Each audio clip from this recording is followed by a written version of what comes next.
Hello students, welcome to all of you on my YouTube channel Shukla and company. बेटा हम बात करने चल रहे कल जो BHU बीकॉम एंट्रेंस का टेस्ट हुआ है, हम उसके आंसर की के बारे में बात करने चल रहे हैं। कल के टेस्ट में आप लोगों ने देखा कि टाइमिंग लगा दिया गया था। टाइमिंग की वजह से बहुत से बच्चों का क्या हुआ कि परेशानी हुआ कि सर मैं पूरे टाइम में नहीं कर पाया। तो यही चीज़ आपको ध्यान देना है कि मीन्स आप आंसर तो जान रहे हैं लेकिन उसको प्रॉपर टाइम में प्रॉपर वे में कर सकते हैं कि नहीं, ये बहुत ज़्यादा इंपॉर्टेंट है। तो आई होप आप लोग कल के टेस्ट से इस चीज़ को तो एनालिसिस कर लिए हैं कि आने वाले समय में आपको क्या क्या करना है। कि कल के टेस्ट का जो क्वेश्चन लेवल था वो भी थोड़ा सा हाई रहा है और आने वाले इस समय में भी हम बोल रहे हैं कि मीन्स क्वेश्चंस के जो पैटर्न है हम थोड़ा सा हाई करेंगे, मीन्स आपको उस स्टैंडर्ड पे ले चलेंगे। टॉपिक आप सब पढ़े रहेंगे, ऐसा नहीं कि आप पढ़े नहीं हैं, लेकिन क्वेश्चन को आपको समझ पाना ये ज़्यादा इंपॉर्टेंट है। तो अब आप लोग अपने जो स्टडी का लेवल है उसको थोड़ा सा और बढ़ाइए, थोड़ा सा और उसको क्या करिए, केयरफुल होकर स्टडी कीजिए, मीन्स लापरवाही नहीं। ठीक कि और ये भी बताएं कि आप लोग को मैं हमेशा बोलता हूँ कि जो क्वेश्चंस आपके बनाए जाते हैं टेस्ट के, बहुत ही रेयर चांस होता है कि जिसमें मिस्टेक्स हो। तो फिर भी आप लोग क्या करते हैं, ज़्यादातर लोग स्क्रीनशॉट भेजना शुरू कर देते हैं कि सर ये क्वेश्चन गलत हो गया, ये क्वेश्चन गलत है। कि लेकिन मैं कहता हूँ कि नहीं, क्वेश्चन गलत नहीं है, गलती आपने किया है। ठीक कि अगर कोई ऐसा क्वेश्चन गलत होगा तो मैं जब आंसर का वीडियो बनाऊंगा तो वहाँ पे आपको पता चल जाएगा। तो उसके लिए थोड़ा सा पेशेंस रखा करिए कि एक क्वेश्चन आज के टेस्ट में क्या हुआ था कि गलती हुआ था, उसको मैं आपको बता देता हूँ अभी।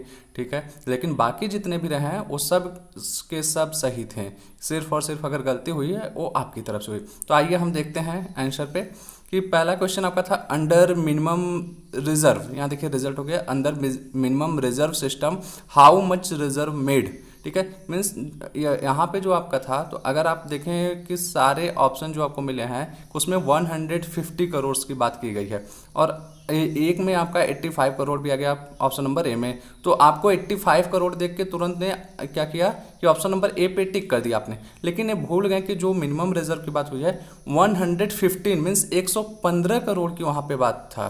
ठीक है, तो ऐसे केस में जो आपका पहला क्वेश्चन था इसका जो ऑप्शन होने वाला है none of the above means option number D correct है। ठीक कि नेक्स्ट चलते हैं, ये जो है who is benefited in deflation. Deflation में मीन्स जब मंदी का दौर होता है कौन उसमें ज़्यादा फायदे में होता है। तो यहाँ पे जो लेंडर मीन्स जो कह सकते हैं कि लोन वगैरह देने वाले होते हैं वो फायदे में रहते हैं। इसको हम आपको मनी के टॉपिक में पढ़ा चुके हैं। ठीक, नेक्स्ट क्वेश्चन आपका थर्ड नंबर कि क्वेश्चन नाबार्ड वाज सेटअप इन। तो आपको नाबार्ड के बारे में हमने बताया था बैंकिंग में। तो नाबार्ड 12 जुलाई 1982 को इस्टेब्लिश किया गया था।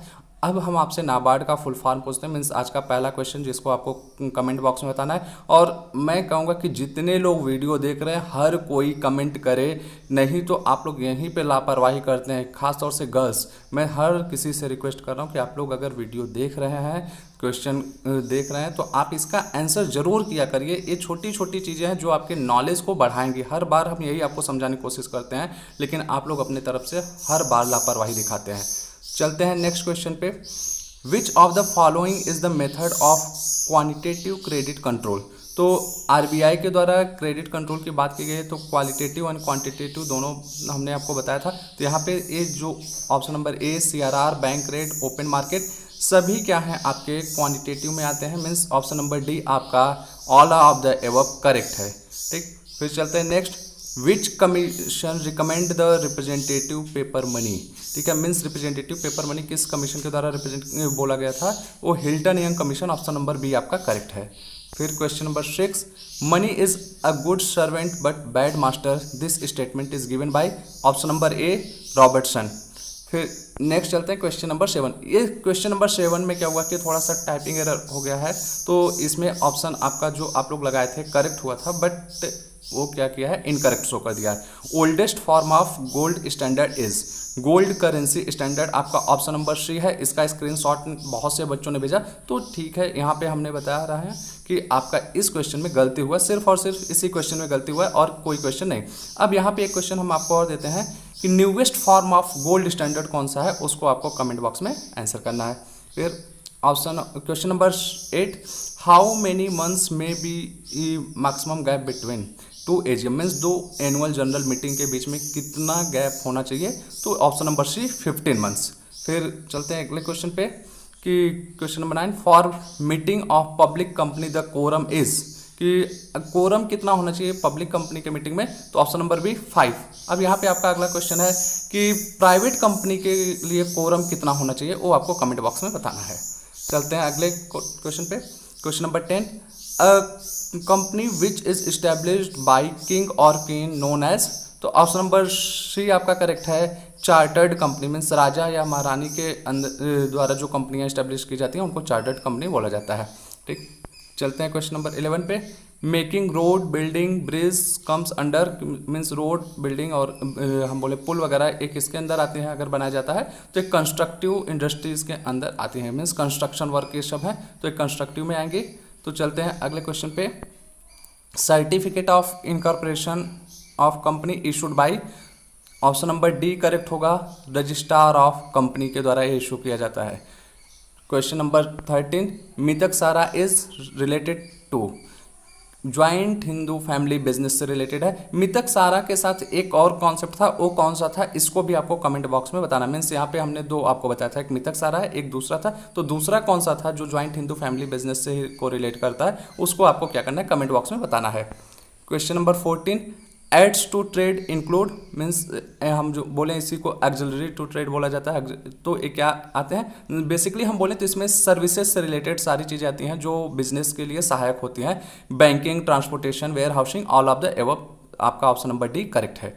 फिर question number 15, increase in liability recorded in, means जब हमारी लायबिलिटी बढ़ती है तो उसको हम कहाँ रिकॉर्ड करते हैं, तो आपका पहला करेक्ट ऑप्शन है कि debit side of the revaluation account. एक क्वेश्चन हम आपको ये और देते हैं कि अगर हम बात करें कि इंक्रीज इन लायबिलिटी या हम कहें अनरिकॉर्डेड लायबिलिटी हो है, तो वो revaluation account, partnership and balance sheet, इन तीनों में से कहाँ पे रिकॉर्ड की जाएगी, मीन्स तीनों में हर जगह रिकॉर्ड की जाएगी, कहीं दो जगह या एक जगह, वो कौन सा प्लेस होगा जहाँ पे अनरिकॉर्डेड लायबिलिटीज को रिकॉर्ड किया जाएगा। ठीक है, कि अब क्वेश्चन नंबर 16 पे चलते हैं। Methods of valuation of goodwill is, कि weighted average profit method, capitalisation method, super, इस सभी के सभी गुडविल वैल्यूएशन के मेथड है, तो all of the above, option number D आपका करेक्ट है।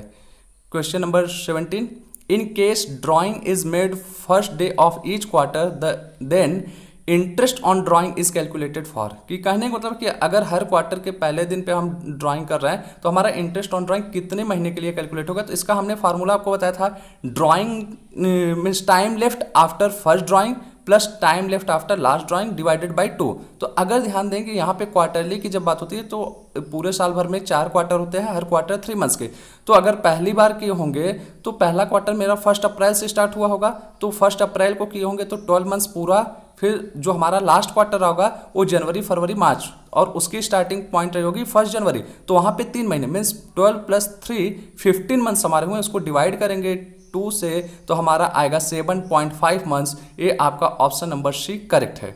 फिर चलते हैं क्वेश्चन नंबर 18 पे। Which method of inventory valuation is suitable for fruit, vegetable and milk, means हमारे जो पेरिसेबल नेचर के आइटम्स होते हैं उनके लिए कौन सा मेथड सही है, तो FIFO method, first in first out, means अगर हम कहें कि जो हमारा जल्दी खराब होने वाला सामान है तो उसको हमें सबसे पहले यूज में लेना चाहिए। आप सोचिए कि आपके घर में अगर दूध है तो क्या आप नया दूध यूज करना पहले पसंद करेंगे, जो एक दिन पुराना है उसको एक दिन पुराने वाले को यूज करेंगे, नहीं तो क्या होगा, खराब हो जाएगा। ठीक, चलते हैं क्वेश्चन नंबर 19 पे। Mister Mukesh has following stock on 31 March 2019 in his shop, कि अब स्टॉक्स के बारे में बताया, Dettol shop, refined oil, biscuit, dairy milk है, कॉस्ट प्राइस एमआरपी। अब यहाँ पे सबका बता दिया है, फिर बोल रहा है कि he wants to know the value of closing stock. अब यहाँ पे ध्यान दीजिए कि कुछ लोगों ने क्या किया है कि कॉस्ट प्राइस जो ऊपर सारे आइटम्स के दिया है उनको ऐड कर दिया और एमआरपी को नीचे से ऐड कर दिया, और उन्होंने क्या किया कि फिर दोनों में जो लोअर है उसको क्या किया कि बता दिए कि भैया ये हमारा क्लोजिंग स्टॉक का वैल्यू होगा। लेकिन आप ध्यान दीजिए कि जितने भी आइटम्स यहाँ पे हैं सबका एक अलग नेचर है, तो जब भी आप क्लोजिंग स्टॉक की वैल्यू करेंगे कि हर आइटम्स का अलग अलग करके फिर कंबाइंड करेंगे। जैसे हम बात करें डिटॉल का अगर हमें करना हो तो कॉस्ट प्राइस 3000, एमआरपी हमारा 4000, तो हमें डिटॉल का क्लोजिंग स्टॉक का वैल्यू करना होगा तो इन दोनों में लोअर हमारा 3000 है, फिर इसी तरीके से बोले रिफाइन ऑयल जो हमारा है तो 5000 4500, तो इसमें एमआरपी हमारा लोअर है तो हम एमआरपी लेंगे 4500। बिस्किट में अगर बात करें तो 5500 और 6000 में दोनों में से लोअर है 5500। डेयरी मिल्क 10000 7000, तो 7000 लोअर। फिर हर का जब हम ले लेंगे इंडिविजुअली तो सबको कंबाइंड रूप से निकालेंगे, तो सब जब आप कंबाइंड रूप से देखेंगे तो आपका आएगा 20000। ये आपका करेक्ट आंसर होगा, क्योंकि ये सारे के सारे जितने भी आइटम है सबका अपना अलग नेचर है। जब आपका आइटम का नेचर एक होता है तब आप उसको क्या कर सकते हैं कि कॉस्ट या एमआरपी दोनों में से जो लोअर होंगे उनको आप ले सकते हैं। जैसे अगर हम बोलें डिटॉल शॉप के साथ अगर हम बोलते हैं कि डव शॉप या हम बोलें लाइफबॉय शॉप, तो उन शॉप्स को एक साथ आप कर सकते थे कंबाइंड, लेकिन यहाँ जितने भी आइटम हैं आप देख सकते हैं कि सबका अपना अलग नेचर है, ठीक है। तो इसलिए इस तरीके से आप इंडिविजुअली सबका करके फिर उसको कंबाइंड में ऐड करेंगे। ओके, चलते हैं क्वेश्चन नंबर 20 पे। In the absence of partnership deed. अब देखिए इस क्वेश्चन में भी सब लोगों ने ऑप्शन सही से नहीं पढ़ा, जो कि हम हमेशा बोलते हैं कि आप ऑप्शन को बहुत ही ध्यान से पढ़िए। Profit sharing ratio will be equal, ये तो ठीक है, लेकिन दूसरा ऑप्शन था interest on capital 6% per annum. 6% per annum सब देखें, लेकिन ये नहीं देख रहे हैं कि वो इंटरेस्ट ऑन कैपिटल बोला जा रहा है। भैया वो इंटरेस्ट ऑन पार्टनर्स लोन की बात की गई है 6% पर एनम। आप लोग ध्यान से पढ़ा करिए। तो इसमें ऑप्शन नंबर ए करेक्ट है, ठीक। नेक्स्ट क्वेश्चन आपका question number 21, formula of economic order quantity. तो ऑप्शन नंबर सी आपका सही है कि ईओक्यू इक्वल टू √2DO/C, ठीक। चलते हैं नेक्स्ट पे कि question number 22, European union formed in 1 जनवरी 1958 को फॉर्म किया गया था। फिर question number 23, Asian stands for association of south east Asian Nations. आपका ऑप्शन नंबर ए करेक्ट है। फिर चलते हैं क्वेश्चन नंबर 24 पे, business cycle contains prosperity, boom, decline, depression and recovery, all of the above. आपका सब मीन्स सारे के सारे ऑप्शन इंक्लूड होंगे, तो यहाँ पे ऑप्शन नंबर डी आपका करेक्ट है। फिर नेक्स्ट आपका question number 25, LPG stands for. तो ऑप्शन नंबर सी करेक्ट है, लिबरलाइजेशन, प्राइवेटाइजेशन एंड ग्लोबलाइजेशन। अब यहाँ पे हम आपको एक क्वेश्चन देते हैं कि एलपीजी पॉलिसी किसके द्वारा और किस सन में इंट्रोड्यूस की गई है, ये आपको कमेंट बॉक्स में आंसर में बताना है, ठीक। चलते हैं नेक्स्ट क्वेश्चन पे, question number 26, which is incorrect from the following. अब यहाँ पे पूछा गया आपसे कि इसमें से कौन सा गलत है। अब थोड़ा सा घुमा के क्वेश्चन पूछा है, तो अगर हम बात करें गेट इज साइंड इन 1947, ये सही है। At present 164 member in WTO, ये भी सही है।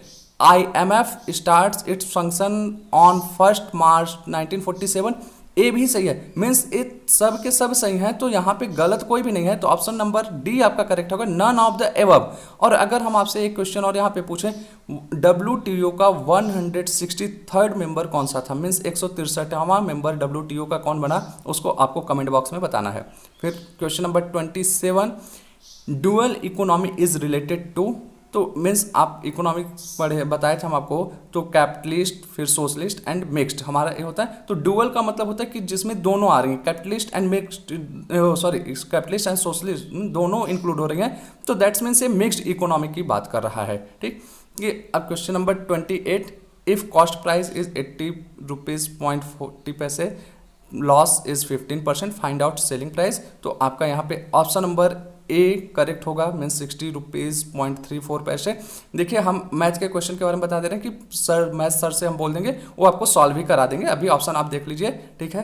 कि फिर question number 29, find the fourth proportion to 4, 9, 12। ये हम आपको रेशियो एनालिसिस में बताए थे, एकदम अच्छे से पता है कि रेशियो प्रपोर्शन में, ठीक है। तो वहाँ पे ये क्वेश्चन भी आपको हम दिए थे ग्रुप में, तो ऑप्शन नंबर सी आपका सही है, 27। फिर question number 30, if A/B equal to 5:7 and B/C equal to 6:11 then ABC is, means A/B/C की बात कर रहा है। तो ऑप्शन नंबर डी आपका करेक्ट होगा, 30:42:77। एक क्वेश्चन भी हम आपको बताए थे, मीन्स हमने आपको PDF में दिया था, ठीक है। आई होप आप सभी को सारे के सारे क्वेश्चंस के आंसर समझ में आ होंगे, अब आपके डाउट्स क्लियर हो चुके होंगे। और हम फिर से आप लोग से यही रिक्वेस्ट करेंगे कि अच्छे से पढ़ाई कीजिए, ध्यान से कीजिए, ऑप्शन को बहुत ही केयरफुल्ली पढ़ा करिए।